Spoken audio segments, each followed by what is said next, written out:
getting shelter beds in place is one step at trying to kind of shake up the system a little bit. Tonight, a major update on the homeless crisis in Portland. Mayor Keith Wilson announcing today the city has officially added 1,500 emergency overnight shelter beds this year. Good evening. Thanks for joining us, everybody. I'm Steve Dunn. And I'm Deborah Knapp. The beds are coming at a cost of about $21 million, mostly funded by the Metro Services Supportive Housing Tax. That went into effect in 2021. K2's Tanvi Varma joins us from City Hall for us tonight. And Tanvi, just a week ago, the city was hundreds of beds behind its goal. So what happened?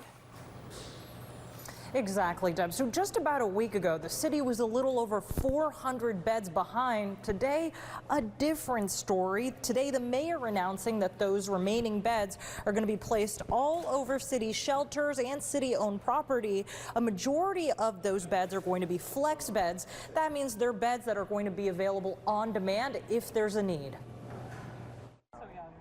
Millie Rose is 19 years old. She says she's been homeless off and on since she was around 15. The first time was after my mom and I got a huge fight when I was drunk because I couldn't deal with it anymore, and she was like, get out. So when it comes to news that the city added over 1,500 overnight shelter beds this year, she has mixed feelings. I think they are helpful.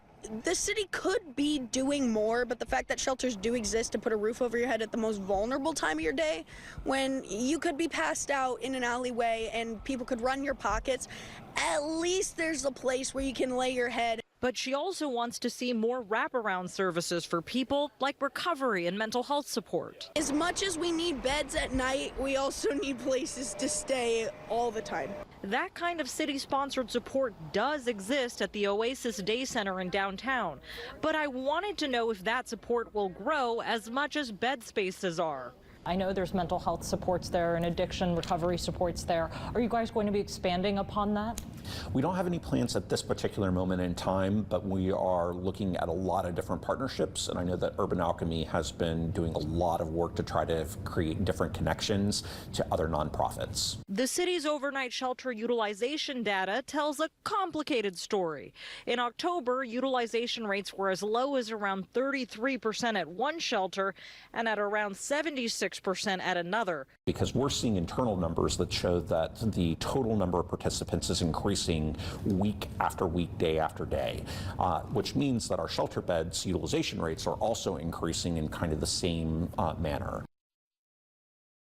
And coming up at 6 p.m., that city spokesperson tells us how these shelter beds are just the first step in a continuum of care. Reporting live in downtown, Tanvi Verma, K2 News. Tanvi, thank you very much. K2 News will continue to track the mayor's effort to end unsheltered homelessness. For more information, head to our website, katu.com.